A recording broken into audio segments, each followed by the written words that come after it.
প্রধান নির্বাচন কমিশনারের সাথে ব্রিটিশ হাই কমিশনার সারা কুকের বৈঠক চলছে। জাতীয় নির্বাচন সহ নানা ইস্যু নিয়ে আলোচনা। শেখ হাসিনার বিরুদ্ধে সাক্ষ্য দিতে ট্রাইব্যুনালে মামলার তদন্ত কর্মকর্তা আবু সাইদ হত্যা মামলায় সাক্ষ্য গ্রহণ আজ। শারদীয় দুর্গোৎসবে মহাসপ্তমী আজ। মন্ত্র আর ধূপ আরতির মধ্য দিয়ে চলছে দেবীর বন্দনা, মণ্ডপে মণ্ডপে উৎসবের আমেজ। এবং খাগড়াছড়িতে চলছে ১৪৪ ধারা। স্থবির জনজীবন, হতাহতের ঘটনায় মামলার প্রস্তুতি পুলিশের।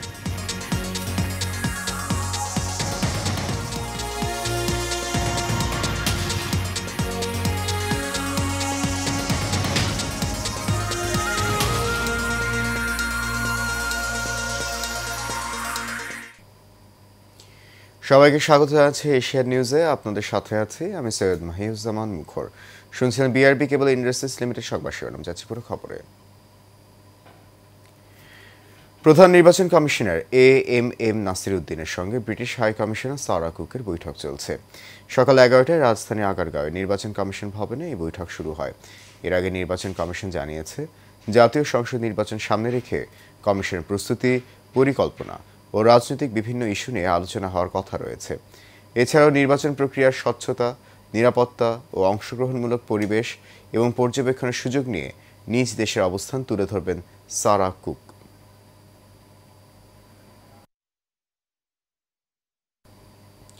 জুলাই গণহত্যার মানবতা বিরোধী অপরাধের মামলায় সাবেক প্রধানমন্ত্রী শেখ হাসিনা সহ ৩ জনের বিরুদ্ধে আজ দ্বিতীয় দিনের মতো সাক্ষ্য দেবেন মামলার মূল তদন্ত কর্মকর্তা মোহাম্মদ আলমগীর।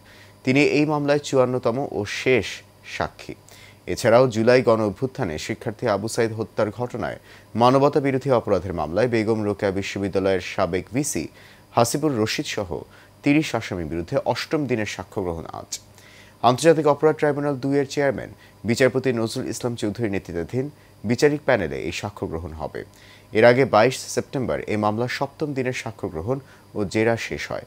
ওই দিন ৬ নম্বর সাক্ষী হিসেবে সাক্ষ্য দেয়া সিয়াম আহসান আয়ানকে জেরা করেন পলাতক ২৪ আসামির পক্ষে ৪ স্টেট ডিফেন্স সহ গ্রেপ্তারদের আইনজীবীরা।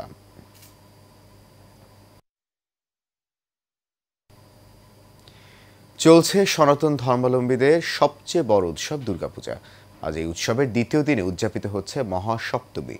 রাজধানী ঢাকেশ্বরী জাতীয় মন্দির সহ দেশের সব মন্দিরেই আজ সকাল থেকে সপ্তমী পূজার আনুষ্ঠানিকতা শুরু হয়।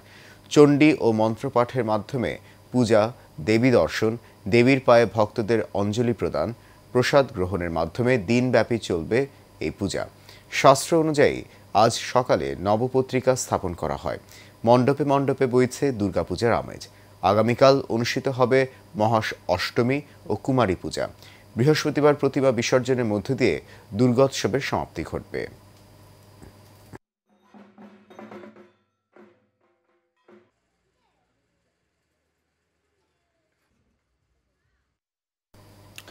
দুর্গাপূজার আরও খবর জানাতে সাভার থেকে এই মুহূর্তে সরাসরি যোগ দিচ্ছেন সহকর্মী জহিরুল ইসলাম খান লিটন। লিটন, দুর্গাপূজা উপলক্ষে নিরাপত্তা ব্যবস্থা কতটা জোরদার করা হয়েছে সেখানে, এবং সার্বিকভাবে সেখানকার হিন্দু ধর্মাবলম্বী যারা আছেন ওনারা কেমনভাবে এটা উদযাপন করছে আজকে সপ্তমী, আমাদেরকে জানান।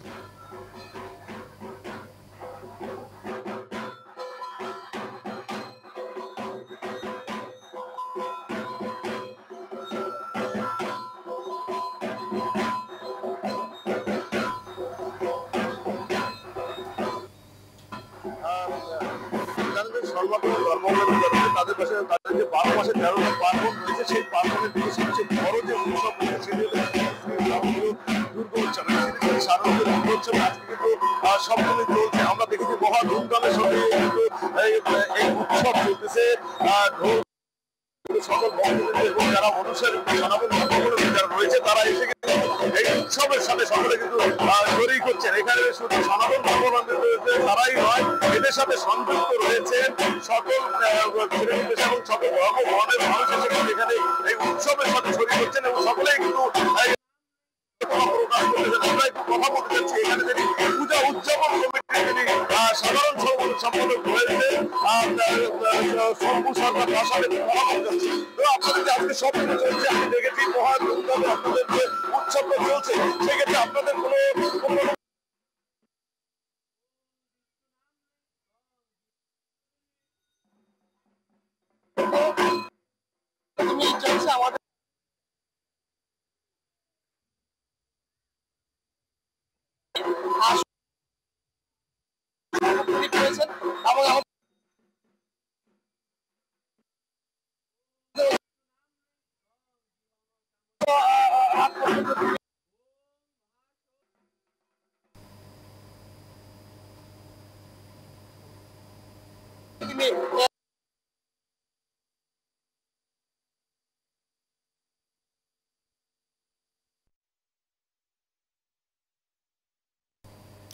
ধন্যবাদ লিটন। আমাদের সহকর্মী জহিরুল ইসলাম খান লিটন সাভার থেকে জানাচ্ছিলেন মহাসপ্তমীর সবশেষ তথ্য।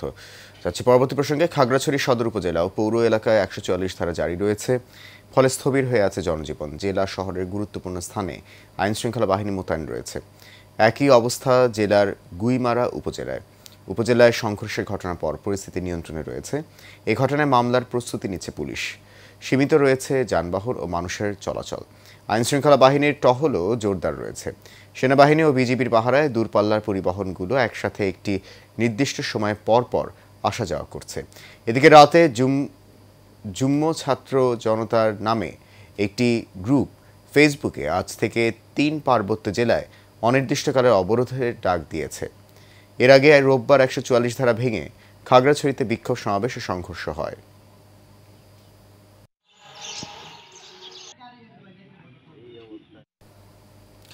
নরসিংদীর আলোকবালিতে সন্ত্রাসীদের ছোড়া গুলিতে সাদেক মিয়া নামে একজন নিহত হয়েছেন।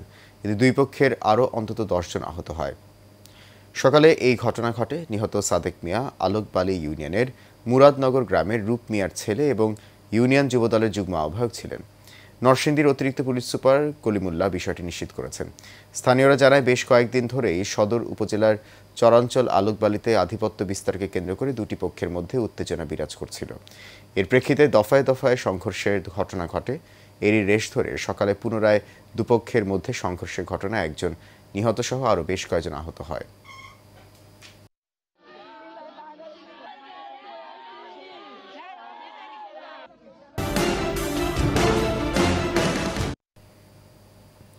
গাজীপুরের শ্রীপুর উপজেলার বরমী ইউনিয়নের সিটপাড়া এলাকায় অবস্থিত গার্ডেনিয়া ওয়্যার্স লিমিটেডের শ্রমিকরা বকেয়া বেতনের দাবিতে সড়ক অবরোধ করে বিক্ষোভ করছেন। সকাল ৯:৩০টার দিকে প্রায় আধা ঘন্টা ধরে বরমী শ্রীপুর আঞ্চলিক সড়ক অবরোধ করে রাখেন তারা। পরে পুলিশ এসে আশ্বাস দিলে শ্রমিকরা সড়ক থেকে সরে গিয়ে কারখানার মূল ফটকের সামনে অবস্থান নেন। শ্রমিকদের অভিযোগ, তাদের ২ মাসের বেতন বকেয়া রয়েছে। বকেয়া বেতন পরিশোধ না হওয়া পর্যন্ত তারা আন্দোলন চালিয়ে যাওয়ার ঘোষণা দেন।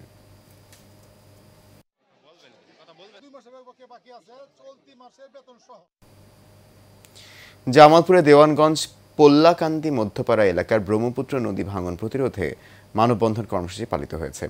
দুপুরে পোলাকান্দি মধ্যপাড়া এলাকাবাসীর আয়োজনে ঘণ্টাব্যাপী মানববন্ধনে বক্তব্য রাখেন মুসা আলম, মাহমুদুল নবী, আয়ুব আলী, অবিরন বেগম সহ আরও অনেকে। এ সময় বক্তারা ব্রহ্মপুত্রের তীব্র নদী ভাঙন থেকে রক্ষা পেতে জরুরি ভিত্তিতে জিও ব্যাগ ডাম্পিং করা সহ স্থায়ী বাঁধ নির্মাণের জোর দাবি জানান।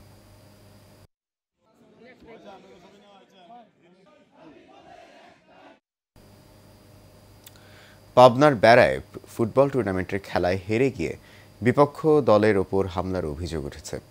বেড়া কলেজ মাঠে আয়োজিত ৫২তম বাংলাদেশ জাতীয় স্কুল মাদ্রাসা ও কারিগরি শিক্ষা সমিতির গ্রীষ্মকালীন ফুটবল টুর্নামেন্টের ফাইনাল খেলা হয়। খেলায় কাশীনাথপুর বিজ্ঞান স্কুল বিজয় অর্জন করলে হামলা চালায় ব্যারাস হাই স্কুলের খেলোয়াড়রা। পরে পুলিশ ও উপজেলা নির্বাহী অফিসার পরিস্থিতি স্বাভাবিক করেন।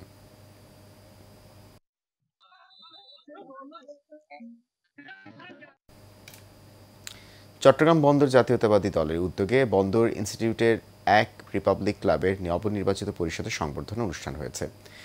বন্দর শ্রমিক দল নেতা সানোয়ার মিয়ার সভাপতিত্বে ও হুমায়ুন কবির এলএলবির পরিচালনায় প্রধান অতিথি ছিলেন বিএনপি আন্তর্জাতিক বিষয়ক উপকমিটির অন্যতম সদস্য ইসরাফিল খসরু মাহমুদ চৌধুরী।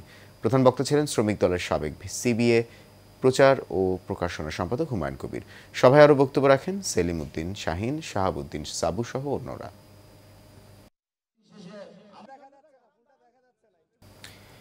উৎসাহ ও উদ্দীপনায় বাহরাইনে মেতে উঠেছে শারদীয় দুর্গোৎসব। প্রতি বছরের মতো মধ্যপ্রাচ্যে বাহরাইনে অষ্টমবারের মতো বাংলাদেশ জাতীয় হিন্দু মহাজোট বৈদেশিক শাখা বাহরাইনের উদ্যোগে অনুষ্ঠিত হচ্ছে শারদীয় দুর্গোৎসব। বাহরাইনের রাজধানী মানামার কারানায় প্লাজা গার্ডেনে অস্থায়ী পূজা মণ্ডপে চলছে শারদীয় দুর্গাপূজা। সাংগঠনিক সম্পাদক বিধান মজুমদার ও বাংলাদেশ স্কুলের সিনিয়র শিক্ষিকা মন্দাকিনীর যৌথ সঞ্চালনায় বাংলাদেশ স্কুল বাহরাইন ছাত্রছাত্রীদের অংশগ্রহণমূলক সাংস্কৃতিক ও নৃত্য অনুষ্ঠান আয়োজন করা হয়। বাংলাদেশ জাতীয় হিন্দু মহাজোট বৈদিক শাখা বাহরাইনের সভাপতি অনুকূল দেবনাথ বলেন, ষষ্ঠী, সপ্তমী, অষ্টমী, নবমী এবং দশমীর মধ্য দিয়ে পূজা সম্পন্ন হবে। শেষ করবো এশিয়ান নিউজ, তার আগে বিআরবি কেবল ইন্ডাস্ট্রিজ লিমিটেড সংবাদ শিরোনামগুলো জানিয়ে দিচ্ছে আরও একবার।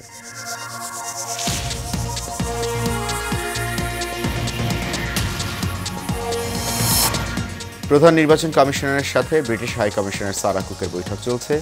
জাতীয় নির্বাচন সহ নানা ইস্যু নিয়ে আলোচনা। শেখ হাসিনার বিরুদ্ধে সাক্ষ্য দিতে ট্রাইব্যুনালে মামলার তদন্ত কর্মকর্তা। আবু সাইদ হত্যা মামলায় সাক্ষ্য গ্রহণ আজ। শারদীয় দুর্গোৎসবের মহাসপ্তমী আজ। মন্ত্র আর ধূপ আরতির মধ্য দিয়ে চলছে দেবীর বন্দনা। মণ্ডপে মণ্ডপে উৎসবের আমেজ। এবং খাগড়াছড়িতে চলছে ১৪৪ ধারা। স্থবির জনজীবন, হতাহতের ঘটনায় মামলার প্রস্তুতি পুলিশের।